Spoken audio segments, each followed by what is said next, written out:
నేడు ప్రతి ఇంట్లోనూ నెటిజన్లు సోషల్ మీడియాలో లీనమై లోకాన్నే మర్చిపోతున్నారా? పత్రికలు, టీవీల్ని తలదన్నేలా సోషల్ మీడియా కూడా రాజకీయాలకి నిలయంగా మారిందా? ఏపీలో వైసీపీ పార్టీయే మొదటగా సోషల్ మీడియాని రాజకీయాలకి వాడుకుందా? 100కి పైగా యూట్యూబ్ ఛానల్స్, వేల మంది పేటీఎం కూలీల భజన చేస్తున్న జగన్ ఇమేజ్ ఎందుకు డ్యామేజ్ అవుతోంది? జగన్ నిజస్వరూపం తెలిసే లక్షలాది మంది కార్యకర్తలు జగన్ భజన మానేశారా? ఆ క్రమంలోనే ప్రశాంత్ కిషోర్ కూడా వైసీపీకి దూరమయ్యారా? వైసీపీ దుష్ప్రచారాల్ని తిప్పికొట్టేందుకు మీడియా బలం సరిపోకనే టీడీపీ సోషల్ మీడియాని కూడా బలోపేతం చేసుకుందా? దేశంలో ఏ పార్టీకి లేనంత కరుడుగట్టిన నెటిజన్లు జనసేన సొంతమా? జనసేన నెటిజన్ల దండయాత్రలతో ఏపీ మీడియా హడలెత్తిపోతోందా?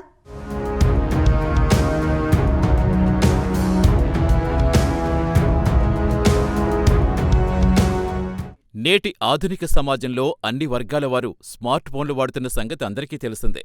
దీంతో ప్రతి ఇంట్లోనూ నెటిజన్స్ సోషల్ మీడియాలో లీనమైపోతున్నారు. యూట్యూబ్, ఫేస్బుక్, ట్విట్టర్, ఇన్స్టాగ్రామ్ లాంటి సోషల్ మీడియా వేదికల్లో కాలక్షేపం చేస్తూ చుట్టూ ఉన్న లోకాన్నే మర్చిపోతున్నారు. ఇదిలా ఉంటే ఆంధ్రప్రదేశ్ రాష్ట్రంలో నిరంతరం రాజకీయ వేడి రగులుతూనే ఉంటుందన్న విషయం అందరికీ తెలిసిందే. గతంలో వార్తాపత్రికలు, టీవీలు మాత్రమే రాజకీయ వార్తలందించగా ప్రస్తుతం సోషల్ మీడియా రాజకీయాలకు నిలయంగా మారిపోయింది. నేడు ఏపీలో అన్ని పార్టీల కార్యకర్తలు సోషల్ మీడియాలో రాజకీయ చర్చలు, వాద ప్రతివాదాలతో ఎక్కువ సమయం గడిపేస్తున్నారు.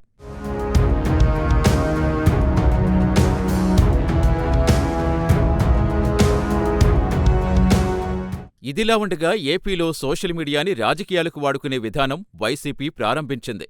కాగా వైసీపీ గతంలో ప్రశాంత్ కిషోర్ లాంటి వ్యూహకర్తలకు 100 కోట్ల ప్యాకేజీ ఇచ్చి మరీ సోషల్ మీడియాలో అసత్య ప్రచారాలు చేయించిందని రాజకీయ వర్గాలు అభిప్రాయపడుతున్నాయి. 2014 ఎన్నికల్లో ఓటమి తర్వాత 100కు పైగా యూట్యూబ్ ఛానల్స్ను వైసీపీ తన రాజకీయ ప్రచారాలకు వాడుకుందంటున్నారు. అలాగే కొన్ని వేల మంది పేటీఎం కూలీలకు జీతాలు చెల్లించి మరీ వైసీపీ అనుకూల ప్రచారం చేయించుకుందని రాజకీయ వర్గాలు భావిస్తున్నాయి. అలాగే ప్రత్యర్థి పార్టీల నాయకులను, కార్యకర్తలను అసభ్య పదజాలంతో దూషించటం, వారి ఇళ్లల్లో ఆడవాళ్ల ఫోటోలు మార్పింగులు చేయటం వైసీపీ పేటీఎం కూలీలకు అలవాటుగా మారిపోయిందని, అయితే జగన్ సీఎం అయ్యాక అతని నిజస్వరూపం తెలిసి మెజార్టీ వైసీపీ కార్యకర్తలు ప్రత్యర్థులపై విమర్శలు మానుకోవడమే కాకుండా జగన్ భజన కూడా తగ్గించారని రాజకీయ విశ్లేషకులంటున్నారు. అన్నిటికంటే ముఖ్యంగా వైసీపీ వ్యూహకర్త ప్రశాంత్ కిషోర్ ఆ పార్టీకి దూరమైనట్టుగా తెలుస్తోంది. ప్రస్తుతం వైసీపీ ఐపాక్, పేటీఎం కూలీల మీదే ప్రధానంగా ఆధారపడ్డట్టు తెలుస్తోంది.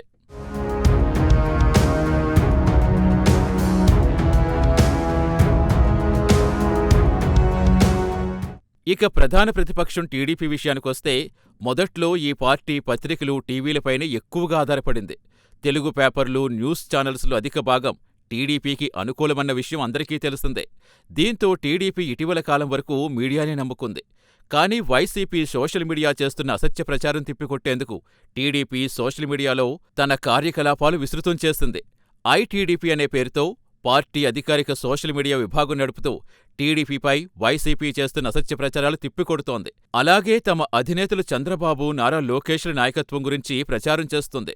మరోవైపు లక్షలాది మంది టీడీపీ కార్యకర్తలు, అలాగే టీడీపీని అభిమానించే వేలాది ఐటీ ఉద్యోగులు కూడా సోషల్ మీడియాలో టీడీపీకి అనుకూలంగా ప్రచారం చేస్తున్నారు.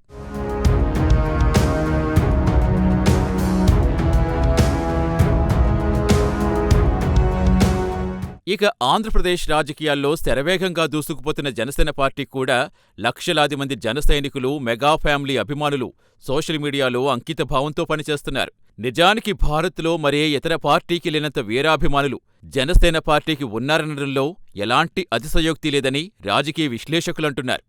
అందువల్లే పవన్ కళ్యాణ్ ఎక్కడ పర్యటించినా లక్షలాదిగా కార్యకర్తలు, అభిమానులు స్వచ్ఛందంగా హాజరవుతున్నారని రాజకీయ మేధావులు అభిప్రాయపడుతున్నారు. ఆఖరికి తెలంగాణలో సైతం ఇటీవల ఎన్నికల సభల్లో పాల్గొన్న పవన్ సభలకు లక్షలాదిగా అభిమానులు, కార్యకర్తలు స్వచ్ఛందంగా తరలిరావటం పవన్కున్న ప్రజాభిమానం చాటి చెబుతుందని రాజకీయ వర్గాలు అభిప్రాయపడుతున్నాయి. ఇక సోషల్ మీడియా విషయానికొస్తే 151 సీట్లతో తిరుగులేని అధికారం చెలాయిస్తున్న జగన్మోహన్ రెడ్డిని జన సైనికులు ఏమాత్రం లెక్క చేయకుండా సోషల్ మీడియాలో తమ గళం బలంగా వినిపిస్తున్నారని రాజకీయ వర్గాలు అభిప్రాయపడుతున్నాయి.